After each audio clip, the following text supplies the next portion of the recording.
Da buoni sportivi accettiamo il risultato, sapevamo che era una partita dentro fuori, l'arbitro ci ha messo anche del suo, ha aperto un po' la partita a favore del Casteddalcia e poi naturalmente Casteddalcia si è difeso con tutti i mezzi che aveva a disposizione, sia quelli in campo sia quelli fuori dal campo, nascondendo i palloni.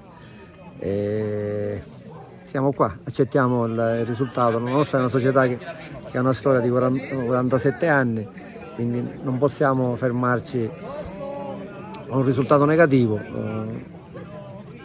Potrei dire tante cose, ma rischierei in questo campionato di eccellenza di offendere sia componenti della federazione e sia società avversarie. Allora, mi tengo a dire soltanto che credevo che per noi il campionato di eccellenza fosse veramente l'elite del calcio siciliano. In realtà mi devo ricredere.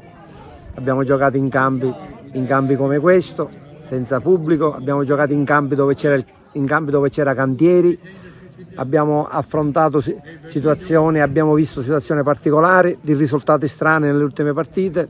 Insomma, bisogna un po' rivedere questo campionato di eccellenza perché di eccellente sinceramente ha ben poco.